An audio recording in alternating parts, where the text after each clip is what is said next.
Hello and welcome. You're watching To The Point. When people at the center of critical developments write their memoirs and speak honestly about what happened, it's not just fascinating, it can also be deeply revealing. And that's the case with the book that's published tomorrow. It's called Choices: Inside the Making of India's Foreign Policy. Its author is Shivshankar Menon, a former National Security Advisor and former Foreign Secretary. And today, Mr. Menon is my guest. This is Mr. Menon's first and so far only interview about his book. Shankar Menon, let's start with your essay on 26/11 when you were Foreign Secretary. And as you know, the anniversary is in just 8 days' time. You say you pressed at that time for immediate visible retaliation of some sort, either against the LET in Muridke or their camps in Pakistan-occupied Kashmir, or against the ISI, which was clearly complicit. Why did you believe that retaliation of some sort was necessary and appropriate? Well, I think it was an emotional reaction. We'd been hit, and the desire naturally was to hit back. Also, I felt that we needed it, in a sense, as a state, to establish our credibility in front of the world, also perhaps to our own people. And I think, so in that sense, I think that was the first gut reaction to what happened in Mumbai. In your book, you also have another reason for wanting to retaliate. You say it would go some way toward erasing the shame of the incompetence that India's police and security agencies displayed in the glare of the world's television lights for 3 full days. How keenly, as Foreign Secretary, did you sense that incompetence and feel that shame? Well, you know, it's for 3 days there was a spectacle of a whole city, a whole country being held hostage by 9 terrorists and from across the border. And at the same time you had statements by people in uniform, out of uniform, making all kinds of claims that we'll wipe this out 1 more hour, this, that and the other. Frankly, it was quite distasteful. And there's a point beyond which, when people come to you with sympathy, as the rest of the world did immediately, you don't want pity. You don't want the rest of the world, you know. And there is an element of that in the sympathy that the rest of the world expresses at that moment. So there was a sense in which India's honor demanded we I think act that was toughly. the first reaction, yes. Now you say in your book that you urged both then External Affairs Minister Pranab Mukherjee as well as then Prime Minister Manmohan Singh that India should A, retaliate, and B, be seen to do so. And you write, Mukherjee seemed to agree with me. How do you know that? Well, I can't speak for them. I mean, because the basis on which effective government works is that within government each of you state your opinion honestly, you argue things out, and then come to a common decision which you implement. Absolutely. But you came to the conclusion so you'll he notice seemed to agree with me. Seemed to, because he made statements on the public record that all options were open in dealing with Pakistan on this matter, which seemed to me to imply that he had also kept the option of overt responses also on the table. So to that extent, but I can't speak for him, and ultimately, you know, he will have to say. But you'll notice in the book, I'm very careful not to say so-and-so said this, so-and-so said that, because I think what happens within government should stay within. Absolutely. But the implication of the sentence that Pranab Mukherjee seemed to agree with me, and you're silent about Dr. Manmohan Singh, the implication is that perhaps Dr. Manmohan Singh didn't agree with your urging to retaliate. I think it only means that Dr. Manmohan Singh was much more cautious in what he said on the public record. Did you get any I sense? wouldn't draw bigger conclusions. Did you get any sense as Foreign Secretary where he stood on this question of retaliation? I didn't ask. I didn't. You know, you don't, as Foreign Secretary, go up to your bosses, I mean, my External Affairs Minister, and say, but what do you think? You know, that's why not? my, you're Foreign my Secretary and you're urging a course of action. My function is to advise, to lay out the options, to say what I think, and frankly, the decision is the political leadership's. Okay, so am I right in saying you interpreted Mr. Mukherjee from his statements that he seemed to agree with you? Which is why I said seemed. But you didn't come to any interpretation of Dr. Manmohan Singh's position? But not at that time, no. Not at that time. No. Since then, have you come to something? Well, no, I think that's for him to say, isn't it? You mean you have, but you won't reveal it? No, I think he has to say what he really thinks, because my saying is really second, third, fourth hand away. It's not. Now, you write On sober reflection and in hindsight, I now believe that the decision not to retaliate militarily and to concentrate on diplomatic, covert and other means was the right one. And I think I'm right in saying in your book, you have 5 or 6 reasons for coming to this conclusion. Briefly, what are they? Well, as Foreign Secretary, my first thought was, how will the rest of the world deal with this? If we had done something overtly military against Pakistan, I think the immediate reaction of the rest of the world is, there they go again. They're fighting again, and they'll treat it as another India-Pakistan quarrel. They'd intervene, and the world's reaction normally is to say 50-50, you're both to blame, ceasefire. You saw what happened when we took Kashmir to the United Nations in 48-49. I don't think we'd have got much purchase from the rest of the world. It would have been an excuse for them to pursue their own interests. So a terror attack on India would have been thereafter thought of as an Indo-Pakistan war and the old rivalry. Exactly. And they'd say, there they go again, these two. But there are other reasons as well. What are those? If, say, we had hit the terrorist camps, would that either have changed our mind or done real permanent damage to the terrorist groups, to Lashkar? Not really. I mean, I'm not sure that it would have. And the way they've done it, their headquarters, Muridke, for instance, is packed with civilians, with hospitals, schools, you know. And of course, these would be paraded all over the place as signs of Indian brutality. You're talking of collateral damage. Civilians being civilian collateral damage. Also, it was when one thought it through, why did they do Mumbai? The people who did Mumbai, why did they do it at that time? It was a peculiar situation in Pakistan. You had a new civilian government under Zardari, which had come to power, was signaling great desire to actually improve relations. Their foreign minister was actually in India, Shah Mahmud Qureshi, on that day. And the army was discredited, was trying to come back into power. They would have used an Indian attack of any kind immediately to try and unite the country behind them as defenders of the flag and the country's sovereignty. There had been signs before that actually that Lashkar itself was fraying. They had lost several cadres to Al-Qaeda, people who wanted to fight a much more militant line, and this I think was their way of bringing their own people together. So frankly, the actual practical effect of an attack at that particular time. Now, at that time, I must stress, because that doesn't apply at all times everywhere. Absolutely, but let's come to those times later. So you're saying to me that there were many reasons why you came to the conclusion with hindsight that military retaliation would not have been the right thing.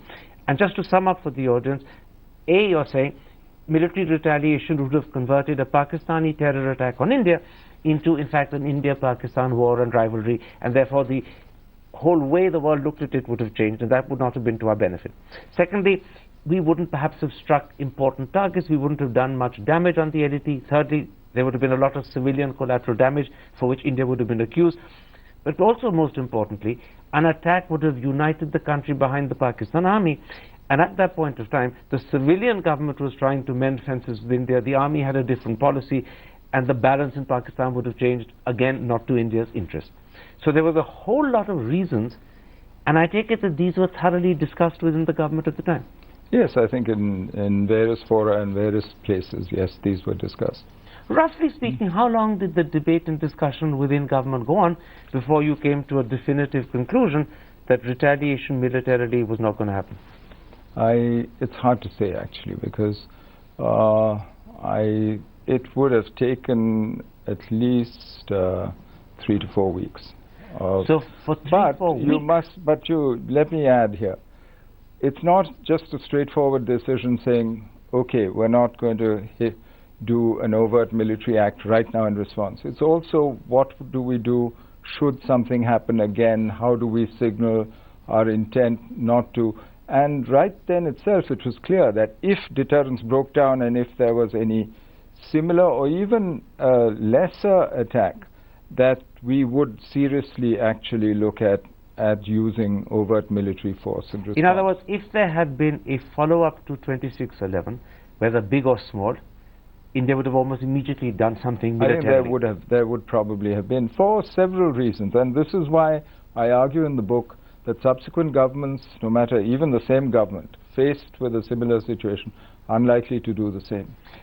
But the process of deciding and determining whether military retaliation would happen or not lasted for a good 3-4 weeks. No, I think the discussion went on, but I don't think there was one moment where there was, so it's really wrong to put any time frame, a clear time frame on it. Now you say in your book that because India didn't militarily retaliate, India was free to pursue all legal and covert means to achieve its goals of bringing perpetrators to justice. And political means. Uniting the international community to force consequences on Pakistan and strengthen the likelihood that such an attack would not take place again. But the truth is, 8 years later, the perpetrators haven't come to justice. Yeah.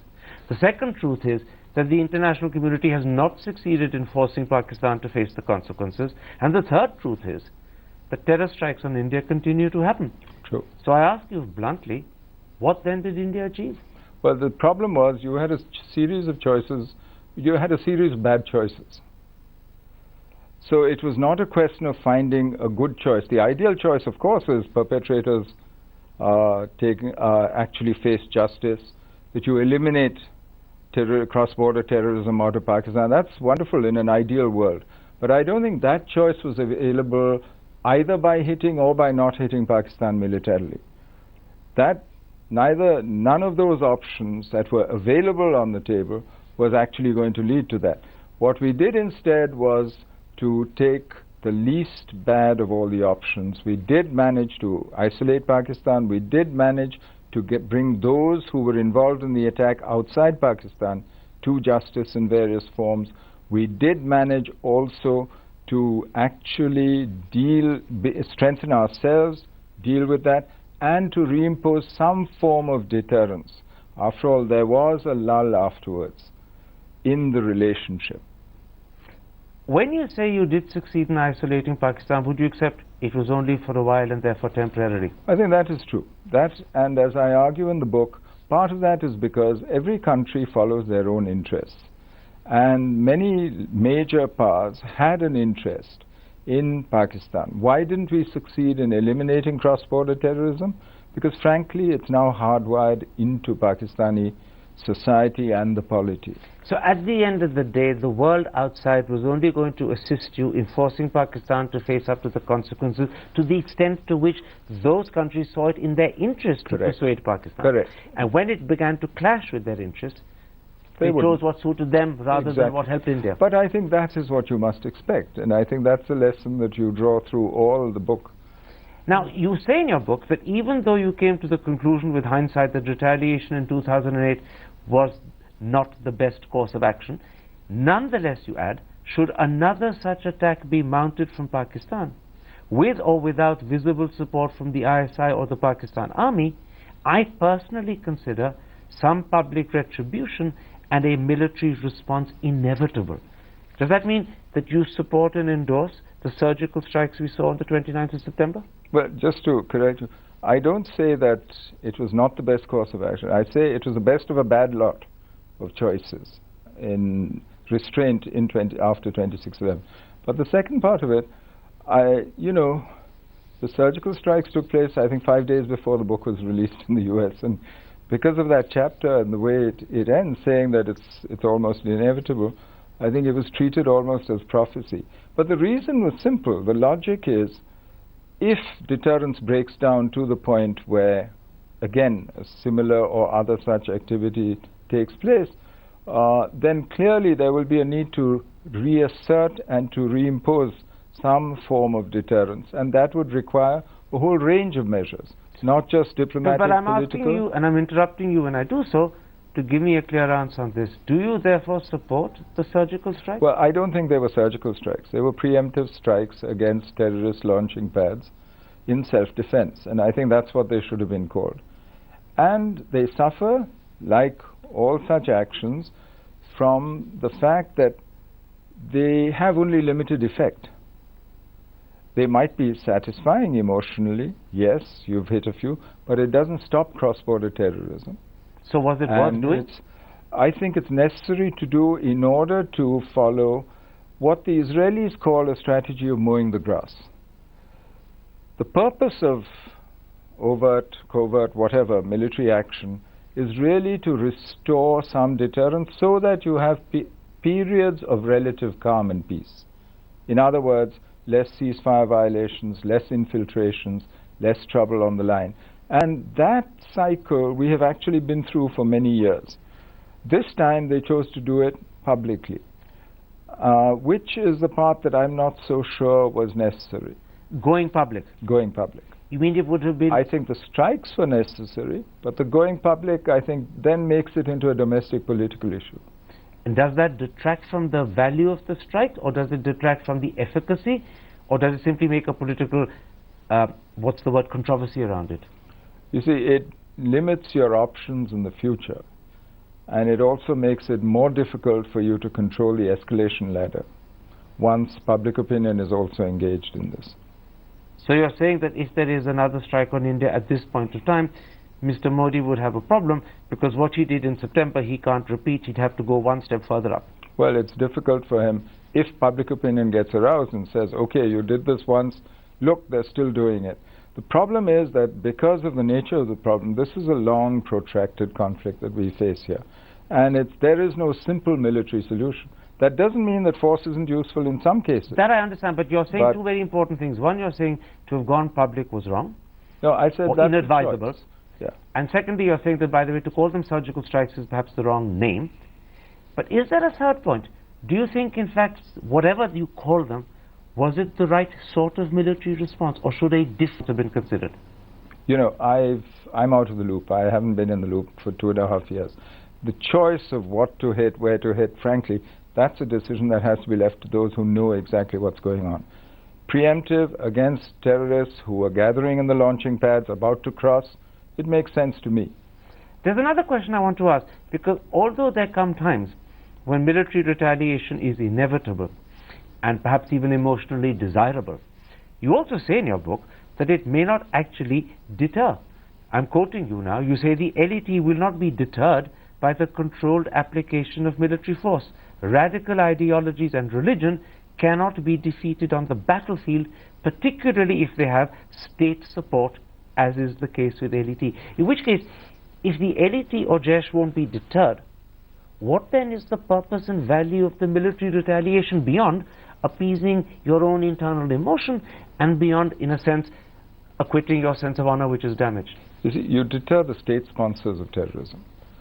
And you deter groups like this when they become like states, when they acquire territory, when they acquire the interests of a state.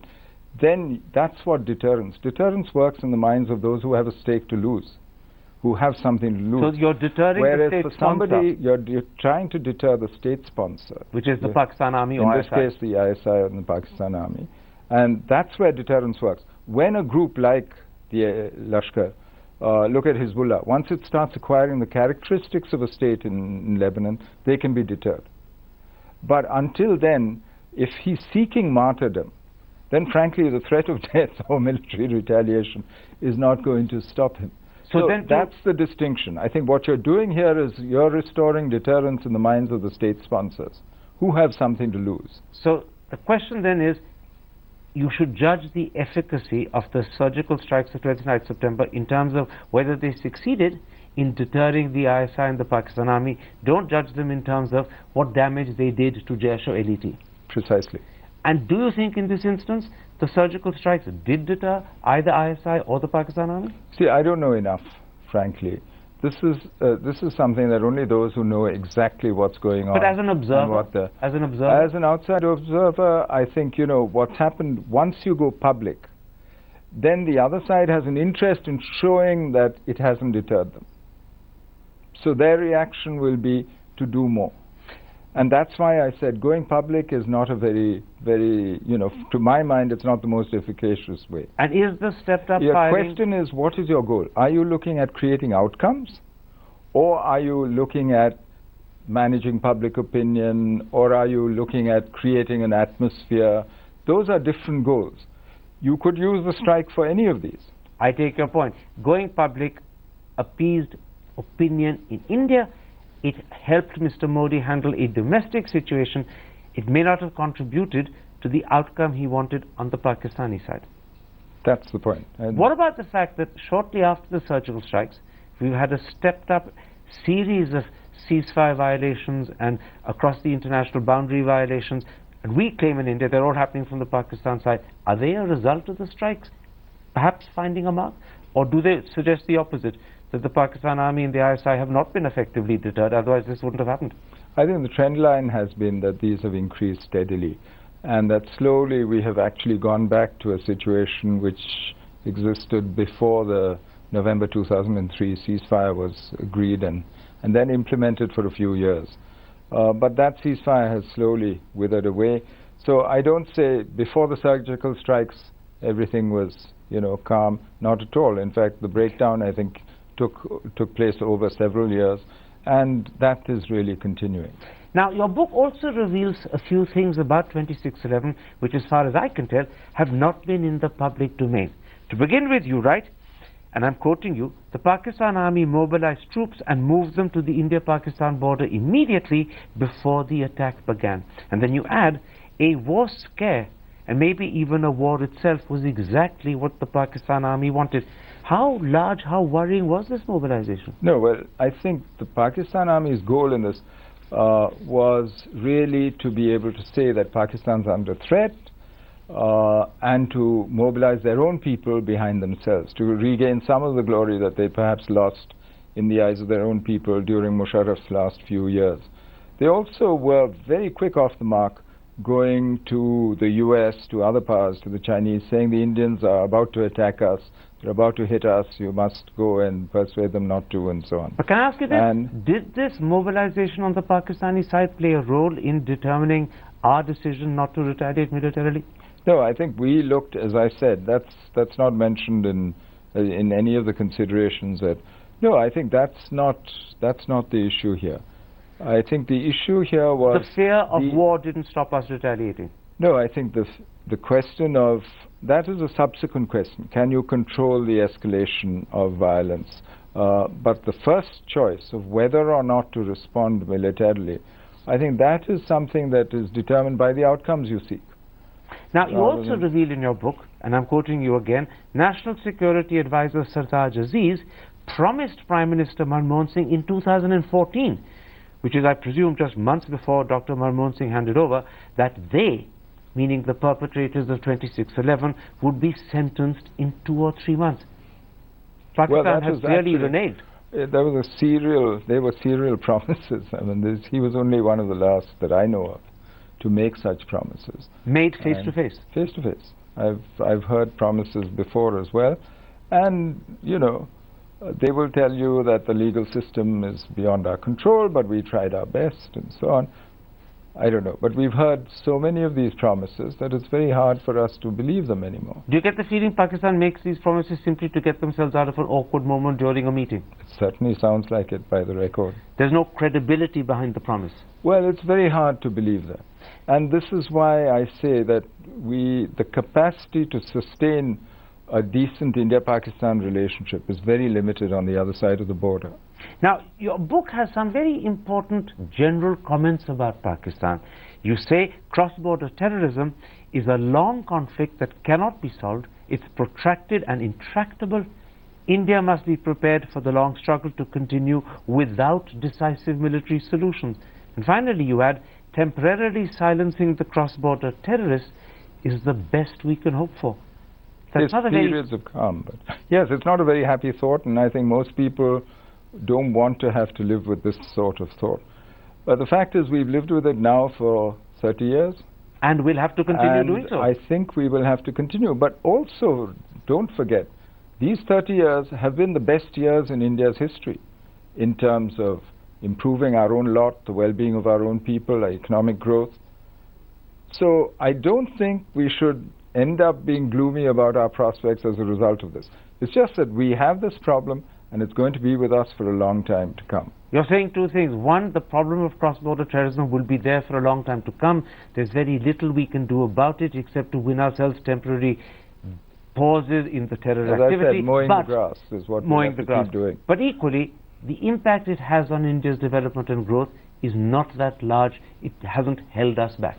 If you look at the record for the last 30 years, we did much better than we did before. You also say of Pakistan that it cannot actually control terror. You write, I am not so sure that it's any longer within Pakistan's capacity to stop terrorism now that it has so infected and become so entrenched in Pakistan's society and state. In other words, because I think that you can't anymore speak of Pakistan and the terrorists as two separate entities. If you look at the role of Jamaat-ud-Dawa, Lashkar-e-Toiba in Pakistan, the treatment that their leaders receive, how much an instrument of state policy they are, how they are part of the education system and normal society in Pakistan, I don't think you can draw this distinction and expect some mythical Pakistan to control the terrorists. I don't think that's a reasonable expectation anymore. In other words, the terror element in Pakistan has infused the entire society. I think the way I put it is that it's hardwired into Pakistani polity and society. So then, colloquially speaking, would it be correct to call Pakistan a terror state? You know, it's more than a terrorist state. I mean, yes, terrorism is a big part of it, but that's not all there is. There are people leading normal lives. We deal with many Pakistans. I think that is our problem. The ordinary Pakistani, the Pakistani businessman, the civilian politician, most of them are more than happy to have a decent relationship with India and work with India. But there are large parts of the establishment, certainly the ISI, the terrorists and so on, there are elements on the extreme right and so on, who bear you tremendous ill will and actually support and create this terror machine that we face. Now you come to the following conclusion in that essay, and it's a pretty shattering one for most Indians when they hear it the first time. India-Pakistan relations are one of the few major failures of Indian foreign policy.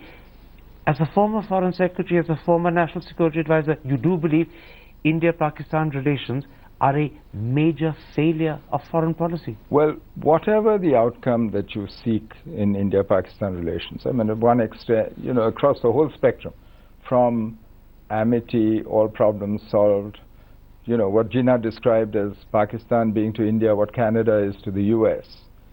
To the other extreme, there are people in India who say the outcome of Pakistan policy should be to break Pakistan up, let's say, and all points in between. We haven't achieved any of these. We haven't achieved even a modus vivendi, where both sides learn to live with each other, go about their own business, maybe have nothing to do with each other, but we can't even do that successfully. And so, as a policy, because you judge policy by its outcomes and by its results, and its ability to reach the goals that it sets for itself, as a policy, I don't see it as having succeeded. You've actually said a major failure. Because I think, you know, if we had set our minds together on much more achievable goals, maybe we could have succeeded, at least had small successes. But we haven't. And now with terrorism as the major element in the relationship, frankly, it's very hard to see a quick solution. When you say if we had set our mind on smaller goals, we may have succeeded, are you saying that perhaps the approach of Indian governments, Indian foreign policy mandarins, hasn't been as sharply focused as it could have been or should have been? No. What I'm saying is that I don't think we dealt with reality as it was. Throughout this period, when we set goals for ourselves, we said we'll settle all issues, we set such grand goals for ourselves. And this is true in the 50s, it's true in the 60s, 72 again. Simla, we thought, was the answer to all problems. I think there is a risk here of trying for too much, and that really is as policy, I think, therefore, it's much harder to. I'm not saying that Indian governments have failed. I think Indian governments have actually seen the situation quite clearly. But Indian policy has failed. But I think as a political task of explaining to our own people where we are, of how we deal with this, I don't think we've done that. And you said two very interesting things. We didn't deal with reality as it exists. And secondly, you said if we had set narrower, smaller goals, we could have succeeded. We tried to do too much in one go. I mean, you know, this is even what there, if. it's only may have. It's not guaranteed we would have succeeded. Nothing is guaranteed, no, not at all. And you know, as somebody said, history is written through the rearview mirror, but events come at you through a foggy windshield. You know, we can't today sit here and second guess what people did before. That I understand, but do you think your colleagues in South Bloc would accept this conclusion? India-Pakistan relations are one of the few major failures of Indian foreign policy? I think you'll have to ask them. I mean, I haven't been back to South Bloc for a long time now. All right, let's take a break at that point. When I come back, I want to turn to a second critical chapter in your book. It's on India's no first use nuclear policy, and it's an issue that is very topical because just 8 days ago the defense minister has publicly questioned whether no first use is in India's interest or whether it should be scrapped. India's former national security advisor and foreign secretary, and we're discussing his book, which is published tomorrow. Here it is. It's called Choices Inside the Making of India's Foreign Policy. Shankar Menon, you have a chapter in your book called Why India Pledges No First Use of Nuclear Weapons, and it's particularly topical at the moment because last Thursday, Defence Minister Manohar Parrikar publicly raised the question, should India continue with a no first use policy?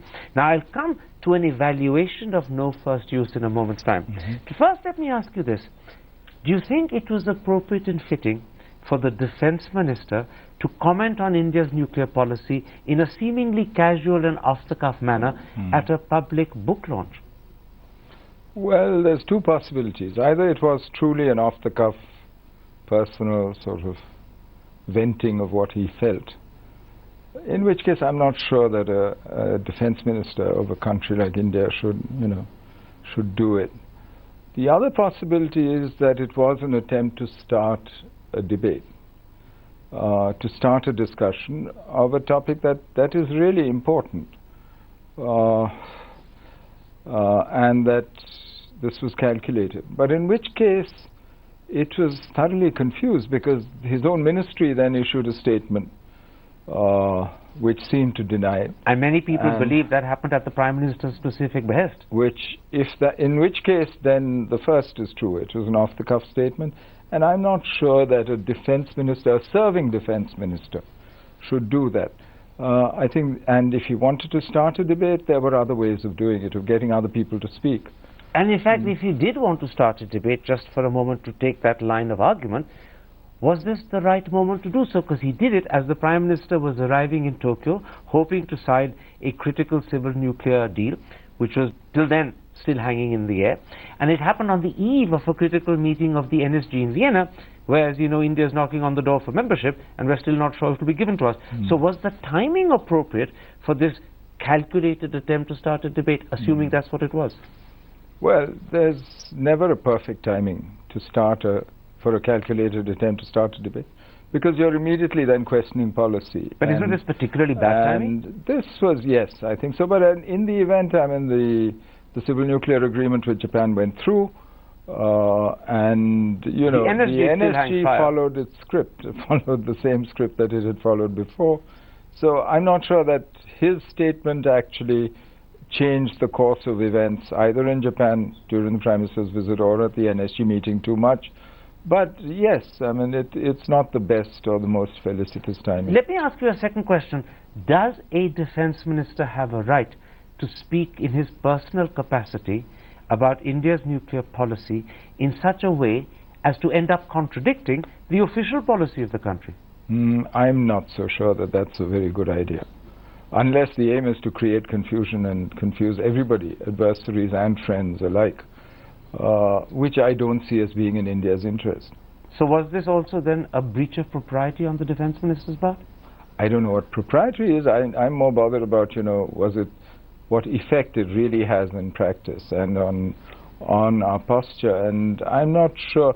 Now that I think the general consensus seems to be it was an off-the-cuff remark, maybe the damage can be minimized. Let's come to an evaluation of no first use. In your essay on the subject, you give the clear impression that in fact you believe no first use is the right policy for India. So let me ask you, why do you believe it's the correct policy? Well, please notice that I say it's been reviewed 3 times by successive governments, and we've always concluded that it's the right policy for us now, at this time. But I also say that it's something you need to keep reviewing as developments change around you, the situation changes, and you have to re-examine what is going on around you. It's the right policy for us because we made a fundamental choice and decision that nuclear weapons for us were not going to be war-fighting weapons. That primarily, we have nuclear weapons in order to prevent other people from either threatening to use nuclear weapons against us or from blackmailing us with their nuclear weapons. The threat of use of their weapons shouldn't affect our strategic autonomy and ability to follow our own interests. We didn't go into nuclear weapons in order to compensate for some conventional inferiority in military terms with an adversary or to try and restore a balance. So frankly, given that limited utility of the weapons for us and the purpose of it, not as war-fighting weapons, no first use makes sense. You began by saying that no first use is the right policy for now. Correct. Does now continue as of today? Yes, as of today, I think it is still the right policy. So as of today, no first use is the right policy? As of now, it is. You also say in your book... You see, I'll tell you frankly, I have not heard a credible scenario which requires first use of nuclear weapons by India yet. Let me put to you the argument the defense minister makes. He says that the unpredictability of a first strike doctrine would add, in his estimation, sizably to India's strength. I think this is where we confuse nuclear weapons as a war-fighting weapon or as a pure deterrence weapon. And surprise, deception, these are all useful war-fighting at the tactical level when you... but strategically, your adversaries need to know where you stand. If you want deterrence, he has to be certain about what you're going to do, which is why we talk of assured second strike capability and assured retaliation if nuclear weapons are used against us. So at the strategic level, you need certainty. The war-fighting level, it's different. You will need surprise. And you're saying the defense minister is confusing and I the think two. There's a conflation between the two, between nuclear weapons as war-fighting weapons or as weapons of deterrence. And you're saying the unpredictability will not work at the strategic level because that creates instability. If he doesn't know... Now think of it this way. If you have a match two adversaries, both with first use doctrines, each one then has an incentive to go first. That's right. To get his blow in first. So that is actually the highest form of instability. You've incentivized the use and the first use of nuclear weapons by both of them. That's hardly a stable situation. What the minister is proposing will actually make the situation from India's point of view more unstable. Well, I don't see it contributing to stability, nor do I actually think it's necessary for deterrence. On both counts, it's not in our interest. You also say in your book that to threaten a nuclear response to a terrorist attack from Pakistan would be like threatening to kill a mosquito with a shotgun and would be unlikely to be understood by India's own people, let alone the international community. Doesn't that mean that India's nuclear armory is no guard and it's no deterrent against Pakistani terror? It's a guard and a deterrent against Pakistani nuclear weapons and other nuclear weapons. But not terror. It's not an answer to terrorism. Terrorism has to be dealt with as terrorism. And as we just discussed in the first part of this program, that's a much more complicated issue to deal with. Nor is it an answer to a conventional war. What it has done, the presence of nuclear weapons on both sides of the border between Pakistan and India, is to actually lower the threshold of a conventional war. Ever since we did our first nuclear test in '74, before that, we had 4 wars, 3 wars with Pakistan in the space of 23, 24 years. Since then, we haven't fought a full-fledged conventional war. We fought Kargil, but that was a much more limited conflict. But we've had terrible terror strikes. We've had terror strikes, so what it does is it's lowered the threshold. You still have violence and conflict at various other levels, but it's lowered the threshold. Now, finally, in your book, you express deep concern for Pakistan's development of tactical nuclear weapons. I'm going to quote you here fairly extensively because I think it's important for the audience to understand. You point out that these weapons will be devolved to several lower-ranking officers at the battlefield level. Secondly, you say, once that happens, command and control will be much looser. A consequence of that, you say, is that the decision to use these weapons will be in the hands of younger officers in an army that is increasingly religiously motivated and less professional, and an army that has consistently produced rogue officers and staged coups against its own leaders. And what that clearly suggests is that Pakistan's production of tactical nuclear weapons means it's becoming increasingly likely that they will one day, by accident or design, use it against India. And that in turn means that the likelihood of some sort of nuclear war has also increased. See, the fact is that Pakistan has consistently tried to improve its own capability to deliver nuclear weapons and has chosen to use what they call tactical weapons. Now, unfortunately, in the India-Pakistan context, given our distances, Lahore is 40 kilometers from the border, Amritsar is next to the border. I mean, there is no such distinction between tactical and strategic. Any use of nuclear weapons is going to lead to massive damage, massive consequences, and under our doctrine there will also be massive retaliation. So this idea that somehow it can be kept tactical and kept at some war-fighting level just within a battle, frankly, I find that very hard to believe. So I must assume that the Pakistanis are rational, I mean, in my calculations. But I would assume that a lot of this is designed from the Pakistani point of view to affect your behavior, to convince you that things are unstable, that we mustn't do anything which... so I think at this stage now you're talking about mind games. Not so much about what is likely to actually happen, but it's an attempt to dissuade you from using your conventional superiority. That I understand, yeah. But we're running out of time, and I want to come back to the point I was making. As you say, tactical weapons are being devolved lower and lower down the chain of command. It is unstable. Into the hands of people who could be rogue officers. Yes. Therefore, that suggests that the likelihood of one of those rogues using it against India has increased. Therefore, the insecurity that we face in terms of the possibility of these weapons being used has increased. It has. In fact, if you look at it, Pakistani nuclear weapons program is the only one in the world which is purely under military control. And if junior officers who don't like India get hold of tactical weapons, they may use one against the risk of the insider risk of somebody going rogue deciding to use these weapons is much higher in their case than in any other case that I can think of. Absolutely. And were that to happen, God forbid, it's almost certain that India will retaliate massively, which means also that the likelihood of a nuclear war has increased.